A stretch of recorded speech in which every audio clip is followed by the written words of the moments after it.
And it's good to recognize Black history. It's good to recognize maybe another holiday for a different culture. And that's good because sometimes that helps bring the other man in. Hey, I'm gonna show you something you didn't know about us. Or the other person could say, hey, I'm gonna show you something you didn't know about us. And be like, whoa, I did not know that. And that helps that person understand them, because if you're on the other side of the fence, you're always saying, why do they do this? Why are they doing that? Why is their mentality like that? Well, there's probably a reason.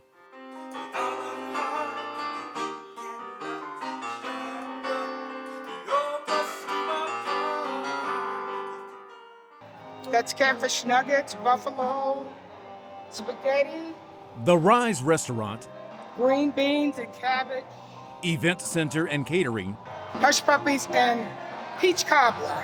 open on Woodson Road near the airport in December.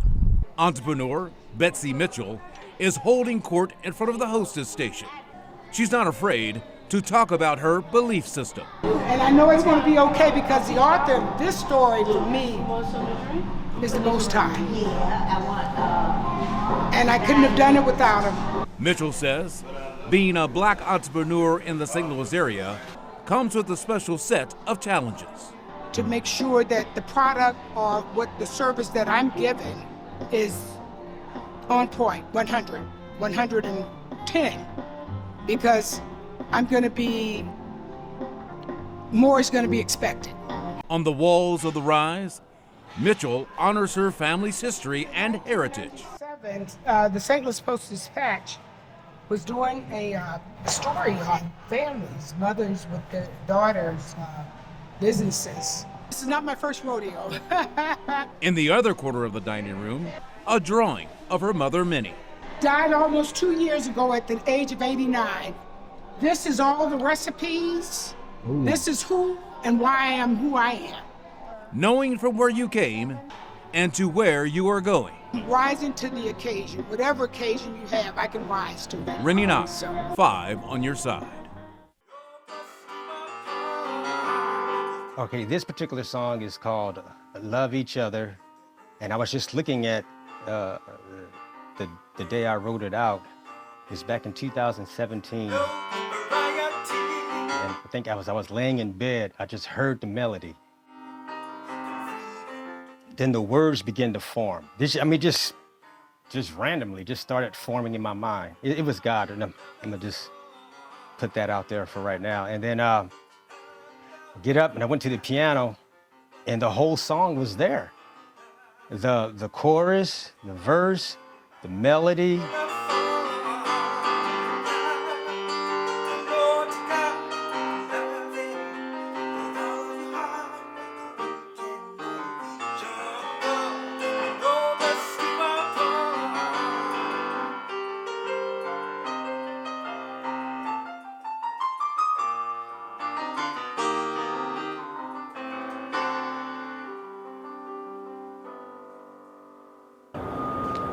From a brick and mortar west of downtown, Taylor and I, there's 70 years difference in our age.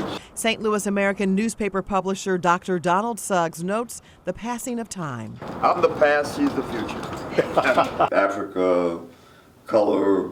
For Dr. Suggs, who also serves as executive editor, the world is seen through a prism of artwork. He's a very good draftsman, these figures here. And the front page is his canvas. In 2008, when then candidate Barack Obama attracted 100,000 people to the Gateway Arch, which is quite extraordinary. We look at the news through an African-American perspective. Right now I'm looking at a performer called Courtney. Taylor, the woman Suggs referred to as the future, is staff photographer Taylor Marie. She's from St. Louis. Lots of people know the St. Louis American. So when they see me and I'm younger and they ask that, I think they expect to see, someone like Wiley coming to shoot for the American because he's been shooting here the longest. For nearly 100 years, the St. Louis American has reflected life in St. Louis and played a role in shaping the agenda. Let me see if he can help me find a copy. Community reporter Ashley Winters has written about recent history. Rustic Roots marks a return of farm to urban area. So Janet Lewis, she is the woman who is the owner of the farm. So I love telling stories of the do-gooders in St. Louis, those who go under the radar.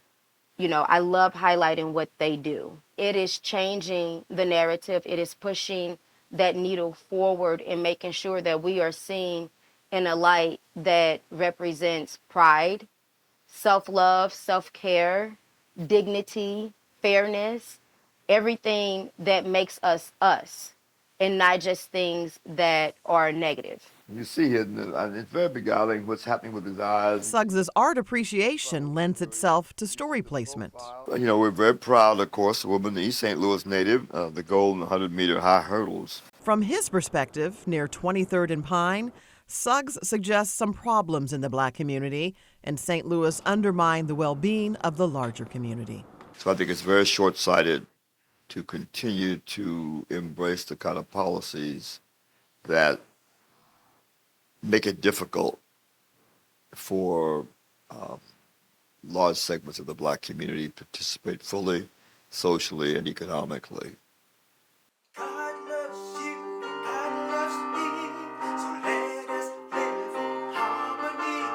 There's some lyrics in a song. It says, "I'm not gonna live my life being a color,"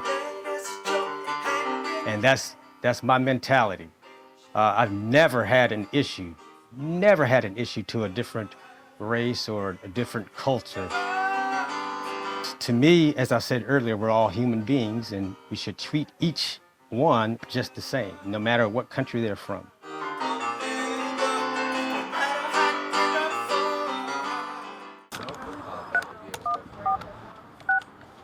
So this is Greater Health Pharmacy. Greater Health Pharmacy founder Dr. Marcus Howard aims to fill a need. Everybody knows when something is designed for them or it's not designed with them in mind. From the over-the-counter section, Howard cites an example. So one of our highest selling products, though, these are Band-Aids that match the skin tone of our patients who come into the pharmacy. It's good to see you. At the new Ferguson Health Center, It's uncomfortable. Affinia Healthcare CEO Dr. Kendra Holmes says health disparities among people of color show up in respiratory illness, diabetes, and cardiovascular disease. It's uncomfortable for black people to talk about. It's uncomfortable for people who are not black to talk about. Health disparities can also be seen say hi. in infant mortality rates. Holmes says in this part of the country, black babies are 6 times more likely to die in their first year than white babies. Often a lack of health insurance. It's a lack of healthcare literacy and follow-up. It's biased, particularly with African American women during pregnancy. Providers just not listening to their concerns. So we see a lot of African American women die during childbirth as well. Ferguson is a brand new clinic. Certified nurse midwife and family nurse practitioner Haley Leday aims to decrease those health disparities. They deserve to be listened to. They deserve to be heard.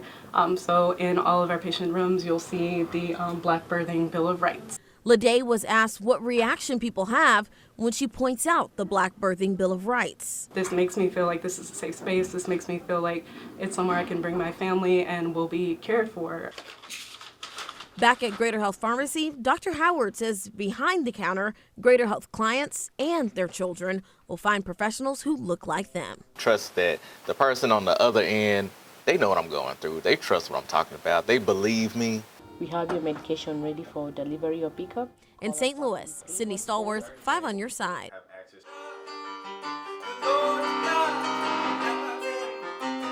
To me, it's a song that's it's powerful to me, and I think it would be a powerful message to our society and to our world.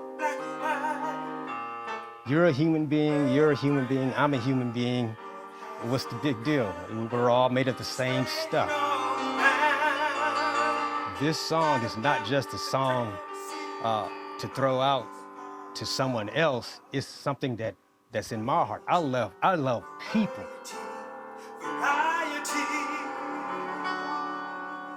So conversation, that's key. Any other ways that we can be better supported? Take action. Yeah. Take Because action. we were talking about during the break. So I was talking about the HIV epidemic because that's what I do in my field. I work in HIV prevention. And back when the epidemic first started, no one was talking about HIV and AIDS. So we had to act up. I act up. I threw water balloons on politicians. I chained myself to City Hall. I was out there marching and tearing stuff up. But because no one was listening. And now you're in City Hall. Yes, now I'm in City. But you know, it took those things to make people listen. And I think we're at a point now where we're gonna have to act up a little bit. Not to break laws, but just to get people's attention. What do we need to do? And I always say, again, we need Black people, we need trans people in our House and Senate here in the state of Missouri. Being transgender is beautiful. I have gender euphoria. I love being trans because I've waited all my life to say that. But if every time I turn around and I hear you're nothing but a piece of poo-poo, then I'm going to start believing that because that's what people say to me. But if I say, no, I'm not, and I'm not afraid of you, I'm not going anywhere. I don't care how many laws you write, how many presidents you elect, I'm not going anywhere. So you're going to have to get used to it. We used to say, we're queer, we're here. I'm trans and I'm here. I'm not going anywhere. And in our Black community, we have to stop being so apathetic and saying, well, that don't bother me. I don't care who's president. I'm still going to get my girls. No, if you don't care who's president, then pretty soon you won't be able to go do the things you do because there's laws that says you can't. And your local officials as well. So it's important for us to make sure we talk about voting education and voting rights and getting out to vote. Those are going to be some key things and some key areas that we need to look at, from the president all the way down to your local aldermen and local politicians, your local state reps, your local state senators. It's important. Your aldermen. It's important for us to have those conversations with them so they know what's going on and what's happening, and making sure that our voices are heard and our voices stand, because we're electing these individuals in there, and if you don't like what they're doing, run for office. I'm going to support you. I'm going to love on you. I'm going to give you what you need to make sure that you're going to be supported.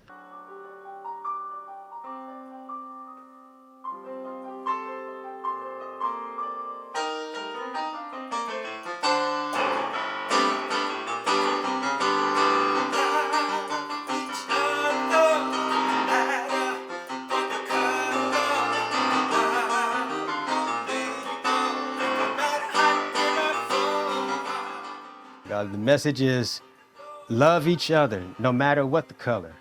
Let's join hand in hand. Let's go through this life together. Tear down that wall that this particular group of people has against this group of people. Just tear down the wall. Go shake their hand. You may learn something from them that you may have never learned staying on your side of the fence or your side of the wall, so to speak.